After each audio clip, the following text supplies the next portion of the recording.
Boom! Best intro in the biz. It's Rumor and Innuendo. It's a Wednesday. I'm Dominic D'Angelo of AdFreeShows.com, SEScoops.com, and OneTrueSportTV.com. But I'm here with Robert Karpelis, WE Creative _ish. Robert, are you ready to talk to Dynamite today? Uh-oh. Can you hear me? Did you freeze or did I freeze? Yeah, I can hear you. All of a sudden, either you froze or I froze. Don't know what happened there. I don't know either, but we're here. I heard a lot of your pontificating. I heard a lot of your talking. Then all of a sudden, Dom froze, and I couldn't tell if that was just his normal face or if there was a freezer. Gotta love it. Good to have you here, Dom. Good to have everybody here joining us live today. We've got a stacked show. And just to prove, I did not read the AEW. I know you sent the Dynamite preview. I did, but I like to be able to respond to that in real time. We'll say hi to some of the folks here. Wrestling Old Head, good after morning, King Dom and King Robert. Looking forward to a Fuego show. Hopefully not a Fuego del Sol show. Since, I don't think that dude's on TV anymore. And Dre Owens, good afternoon. Can TK nab Taylor Swift for All In? You know, I know that she escaped a potential terrorist attack. I don't know that she wants to go from one bomb to another. Oh my God! I'm kidding. Heyo! You're picking up from the working stiff folks there, Robert. I think that's what it was. I think we had a good show yesterday for Working Stiff, which we recorded for the Patreon, and we got a lot of the.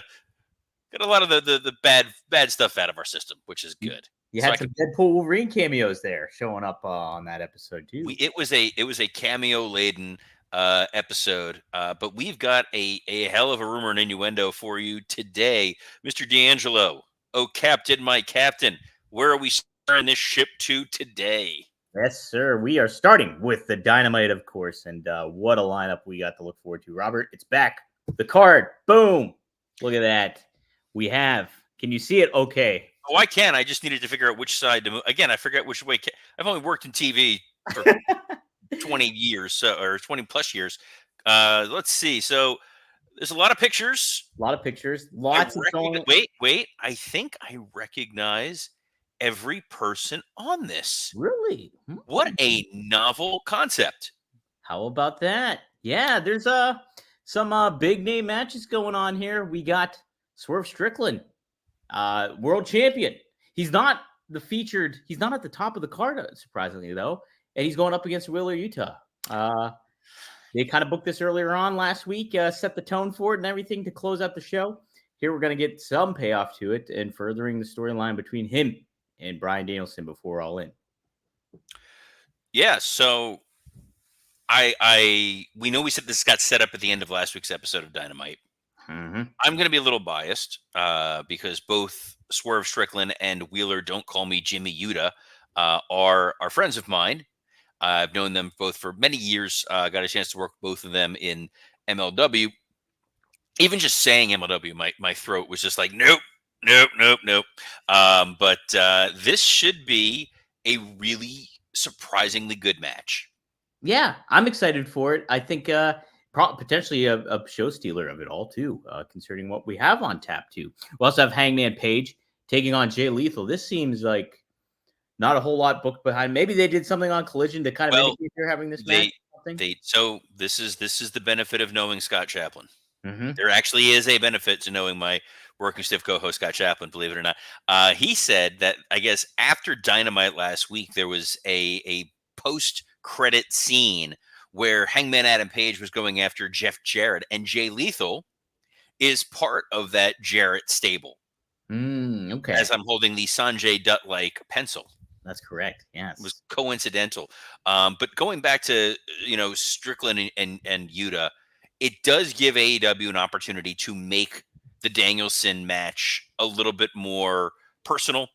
I'm sure that, Shane is going to beat Yuta in such a way that McMahon? We're gonna have what? McMahon? Shane McMahon? No. The Shane that we actually want to see on television. Oh, okay. The guy who should be the focal point of their show. I'm sure he's gonna, beat up Yuta and leave him in such a way that Will Ospreay is gonna have no choice but to go run in and save Kyle Fletcher. Wait, no, I'm sorry. Totally different storyline. Brand new, all different, all exciting, not a rehash of exactly what we saw a week ago. Do you think there's any chance that they do something different than that, though, Robert? I hope they do like a frame for frame recreation of it, like when they did that Vince Vaughn Psycho remake. Yeah. Like that's what I'm hoping for here. Conspicuous by their absence on this incredibly large chart is Will Ospreay and MJF. That's a great point. Geez, I didn't even. Yeah, it's crazy to think they're not on there. Will we even see them this week? Will it be just video packages? What's going to happen here? But what we are getting a little seems a little prematurely from considering what they've been doing throughout this whole several weeks. Young Bucks versus the Acclaimed, the tag team championships on the line. They've been building this feud for a while, thinking it would be a part of All In. It's not. It's happening right here, right now, tonight on Dynamite. That is surprising. I know FTR has been in the mix. When AEW is sort of creatively bankrupt, they usually go to Young Bucks versus FTR. It used to be Young Bucks Lucha Bros, but I don't think that's going to happen, despite Penta's very strong assertion that he is still part of AEW. Methinks he doth protest too much. I would not be surprised if this is a ruse. But Young Bucks Acclaimed, yeah, I thought that was going to wind up at the pay-per-view. Maybe we're getting a three-way tag match on the show. I mean, there's even a comment here from the Wrestling Old Head who said, "Whoa, when did the Acclaim beat FTR to earn a shot at the tag titles?" Let's not try to bring the collision of the world into this. I think there are 250, 300,000 people who watch Collision, but that's not for us to talk about here, Dom. It's a fine main event. It is. It is. Also, a fine women's matchup is Mercedes Moné taking on Hikaru Shida. Thank you. Hikaru Shida. And so this is a good matchup. But we did see Shida lose to Britt Baker a few weeks ago. So, I mean, it's going to make sense that that probably will happen with Mercedes Moné as well. So, still a fun matchup, though, Robert. Yeah, I mean, I was critical last week that they used the two women's slots that they had for essentially squash matches. Mm-hmm. So this is going to be a far more competitive match. It's going to be a good competitive match with Mercedes Moné and Hikaru Shida. Shida has been going back and forth between, is she a babyface? Is she teetering on the brink of being a heel? So it'll be interesting to see what happens. I would not be shocked if Camille gets involved to help Mercedes Moné win. And then when it looks like it's 2-on-1, oh my gosh, here comes Britt Baker, and Shida not happy about the Britt Baker save. Ooh. Hypothetically, it seems like maybe this is going, but it should be pretty good. Written some of this stuff before, Robert. Almost. And then there's, I see a triple threat match. I can't read what the text is underneath it, Dom. It's Kyle O'Reilly versus Orange Cassidy versus Roderick Strong and I'm not leaning up on the camera because that'll look ridiculous. Yeah, it already looked weird for me when I did. It's a three-way for the number one spot in the Casino Gauntlet at All In. So the number one spot. Does that mean you're the final spot or you're starting? No, you're the first spot. I get to lawyer this. This is fun. Lawyer. If you remember in the Casino Gauntlet, who's a what's it match, you start out with two competitors. Whoever gets the first pinfall wins. So it may just be the first two people, and if someone quickly rolls them up, no one else gets in. The lower number is the better one here. It's not a bad concept for a match. I do like it. I think it's something that can be fun, and I think this does give them an opportunity to find space for a lot of people who they clearly have nothing else for them to do. Right. Well, there is the rumor in Innuendo that there will be several notable names in this Casino Gauntlet coming up. So maybe Tony Khan has little stuff stacked up for it. But either way, who do you think is going to walk away with the win here? And would they ultimately win the match too at All In out of these three names? So my gut would say that you want to start with Orange Cassidy and put him in there the longest. I think giving Orange Cassidy a guaranteed entrance for that crowd in London, he's going to get a massive pop. And you want to make it a long Orange Cassidy entrance. No one wants to see a long Roderick Strong entrance. And gun to my head, I don't think I know what the hell Kyle O'Reilly's music is. I think he's got a good theme, actually. He might, but you want something immediately recognizable. Mm-hmm. So when you hear Jane, you're gonna be like, oh. Or since we are in the UK, I think "Where Is My Mind" would also work. It's true. It's true. I love that tune. The bottom 3 boxes here. Let's take a look. This looks like a worksheet from school. Does This is like this is something else. As we go through our weekly reader, there's a film by Mariah May. You know that's going to be incredible. Mariah May working with RJ City, working with Renee Paquette. The behind the scenes stuff that they do there, really, really remarkable. And Mariah's an interesting character.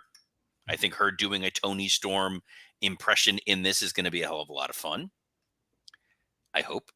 An Okada Cesaro or Claudio face to face.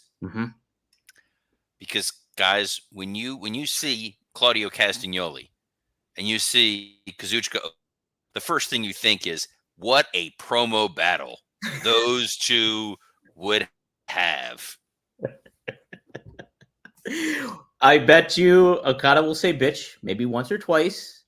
And I like Claudio. It'll be. I like the matchup.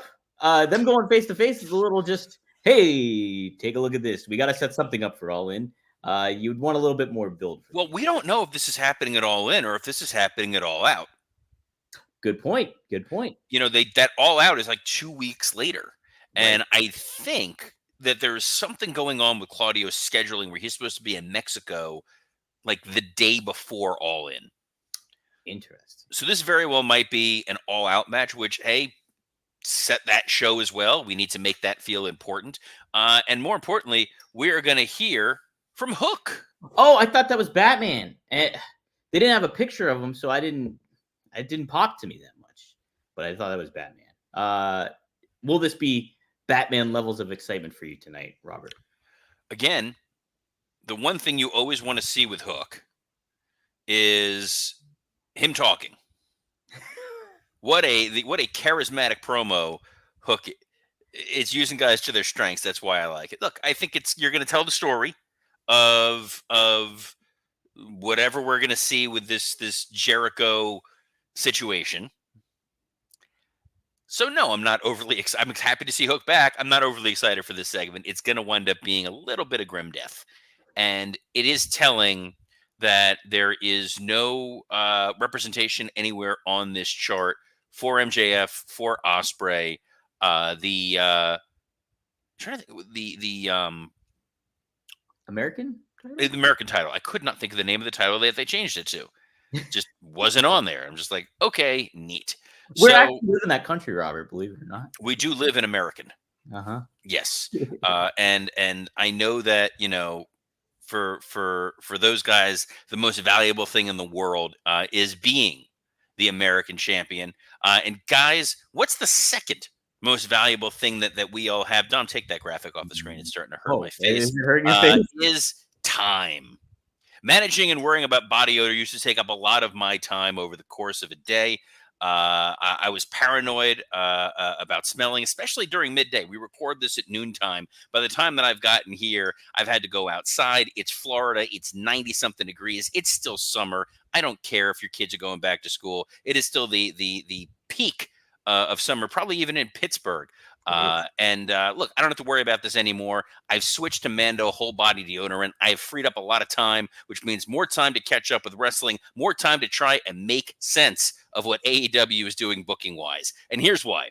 Mando doesn't cover up odor after the fact with heavy fragrances like certain other deodorants. I don't know what it is with me and that word fragrances. Does not roll off the tongue. But what Mando does is it stops odor at the source by blocking the bacteria on your skin from eating your sweat, which is the actual cause of body odor. What does that mean? It means Mando is clinically proven to control odor for up to 72 hours. That's a long time. That is longer than some AEW pay-per-views.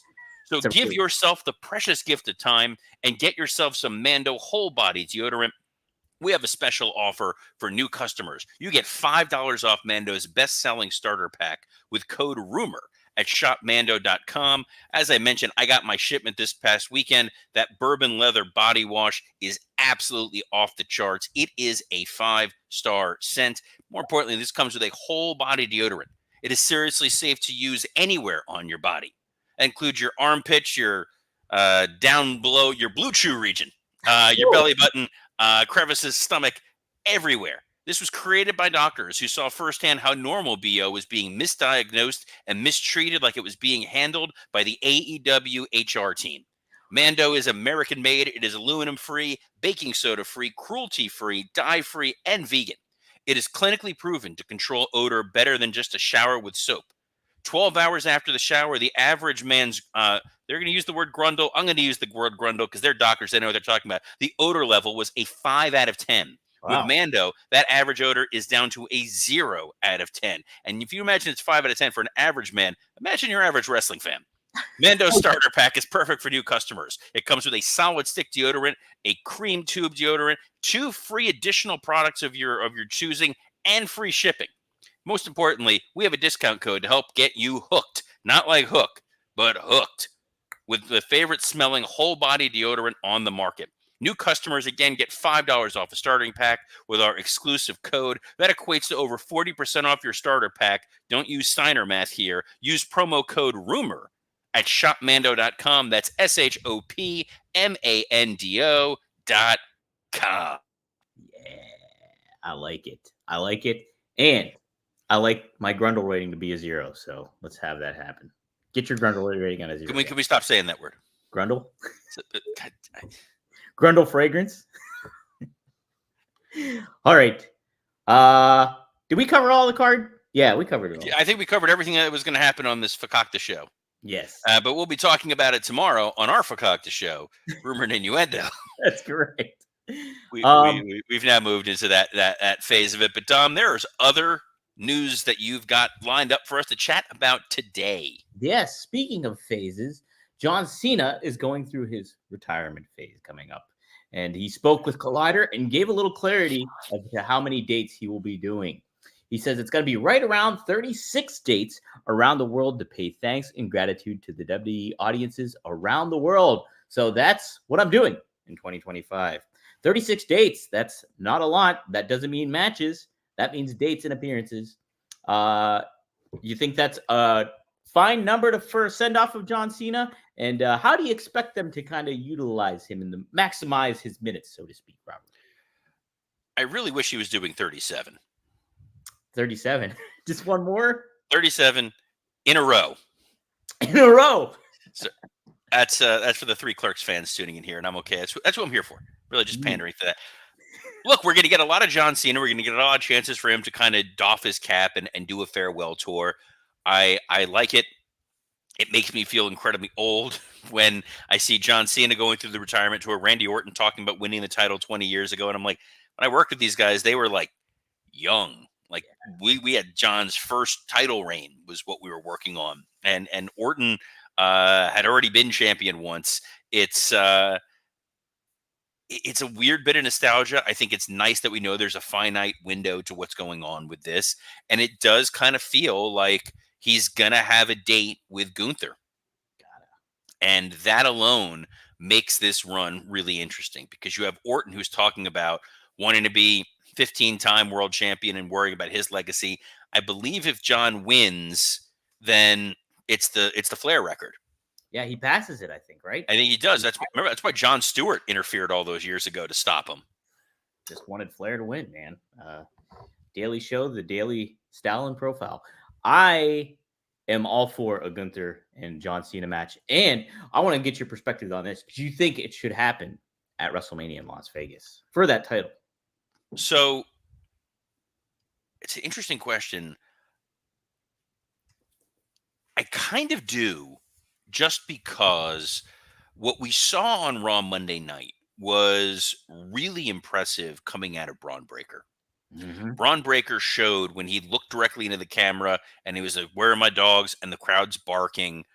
He is a babyface. He is a babyface juggernaut. Yeah. We're not quite there yet. They haven't turned him yet. We're he's still kind of a heel. He's still kind of not. He's still figuring it out. But he absolutely feels like the guy to unseat Gunther. That is not going to happen at WrestleMania. We are in August. WrestleMania is in April. You need a lot more time. By next SummerSlam, I would not be shocked if Braun Breaker is teed up and ready to go against Gunther. So you need strong opponents for Gunther to beat between now and then. I think Gunther Cena at WrestleMania, the idea that it's John Cena's last WrestleMania, and that he wants to accomplish this goal of winning the title, it's certainly a major selling point. You know, we know there's going to be something involving some amalgamation of Cody and Roman and The Rock. Why not Cena?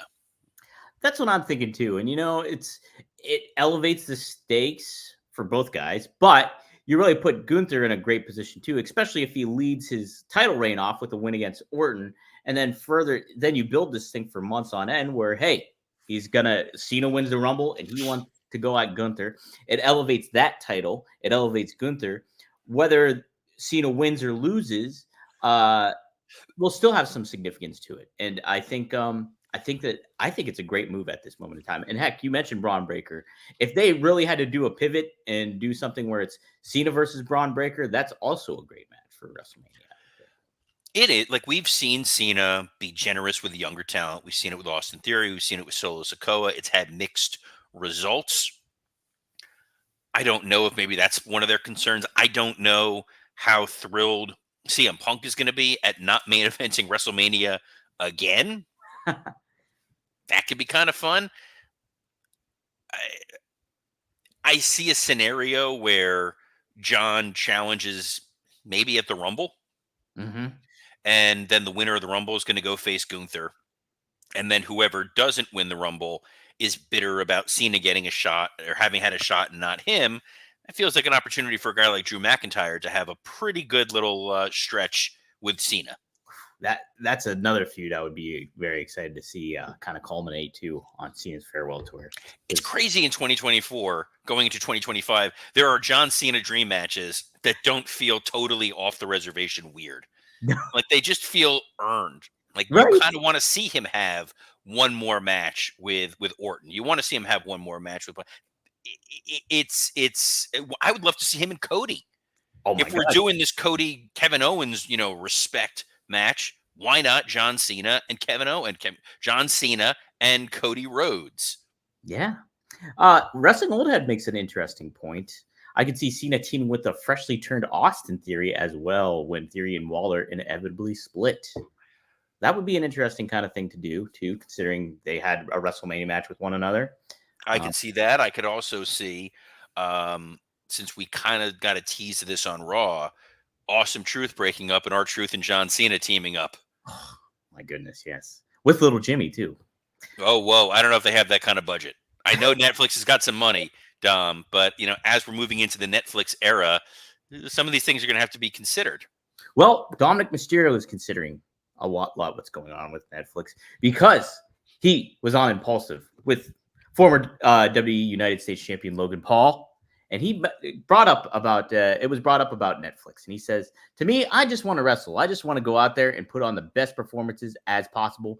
But on the business side of it, which I feel like a lot of it is, it's newer for us wrestlers to kind of do it that way. Because like I said, I feel like we just kind of want to go out there and wrestle and perform and give the best to the fans. So this is bringing it to Netflix. It's going to a whole lot of set of new eyes, different crowd. You can get new people involved. It's going to be, I want to see what the boundaries we can push with it for sure. So Dominic is really kind of setting the tone for maybe what we can expect with Netflix. There's been the speculation, okay, we're off cable television, so let's make this product a little bit more edgier. We've kind of seen some hints of it too, even with Rhea's promo this past week. But this is kind of more of an indication that, hey, we are probably going to get more of an edgier product when it comes to Raw on Netflix. I would have been concerned about an edgier product still under the Vince McMahon regime, because I think without those restrictor plates, Vince could go a little crazy with some of that stuff. Sure. I think Hunter is going to be a little bit more measured. Yes, that means more people will say ass. It means they don't have to. I know that means they don't have to censor chants, which is a big thing that's incredibly annoying when you're trying and all of it's annoying. Mhm. I think they'll be able to play with time a little bit, whether it's a full 3 hours or 3 hours and 5 minutes or 3 hours and 12 minutes or 2 hours and 53 minutes. There's going to be a lot of that, but what I love is that a guy like Dominic Mysterio is seeing all the different opportunities. He's really coming to his own as a talent, as a star. And there was another clip from that Impulsive that is so incredibly funny, Yes. where he's talking about their tour of Japan and going over to Japan, and then pauses and is like, "Logan, are you allowed in Japan?" Have you been shadow banned? He's such a great heel. It was so funny, and like Logan Paul's like frustrated and be like, Dominic, no, I can go. Okay, it's fine. Yeah, it's fine. There wasn't an international crisis or anything because of that. Yeah. But Oh, you're used to dealing with folks who have been subject to what felt like an international crisis, at least during my tenure. And that's your podcast co-host every Monday, Mr. Rob Van Dam. that's right, Mr. RVD, one of a kind with RVD every Monday at 4:20 p.m. New episode drops. We had a new one just this past Monday. Talk about what could have been RVD's greatest match, what he considered it to be. We talk about the value of being a video game character or being a wrestling figure. It's interesting perspective on that. And we also talk him versus Sabu in TNA and what he liked about that match. And Getting paid. that was a big thing about it. And he talks about how he got written off TV because he was getting paid. So tune in to go to rvdtv.com. You can check out that episode now. And there's some fun clips up there too. This Thursday too, we'll be going live at probably 9:15. I have to confirm with Rob still, but also look out. Straight Talk with the Boss will go live 4 p.m. Eastern Standard Time on OneTrueSportTV.com and FourHorsemanNetwork.com. You can interact with Greg. You can interact with Magnum. Get your questions in. They follow the current product. It's a lot of fun, so be sure to check that out. And also, Robert, keep your eyes peeled on SEScoops.com for an upcoming feature article. I watched Deadpool and Wolverine, and I'm making some comparisons of what AEW can learn from watching that film. So be on the lookout for that at SEScoops.com. Robert, we talked about working stiff.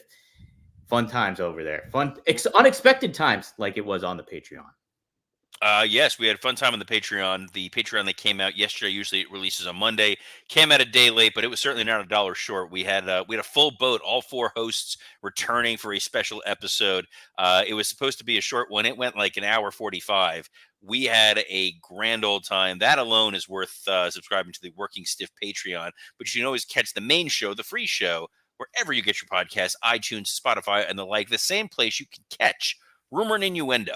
If you want to listen to it in audio form, or if you want to watch it in video format and you want to watch Dom for some reason, you can tune in every Monday through Friday at noon Eastern on a plethora of platforms, including the WW Creative _ish X account, the SE Scoops X account, and on YouTube on ad-free shows, Rumor and Innuendo, and Working Stiff. And Dom, what does it say about us that Elon Musk could not get a live stream on X up running on time, yet we're here every Monday through Friday at noon Eastern, assuming you remember to hit live stream. That's right. That's the key point. Yes. So on behalf of the technical wizard, Dominic D'Angelo, I'm Robert Karpelis. Best of luck in your future endeavors. Hey, guys, study the chart. Study it for tonight.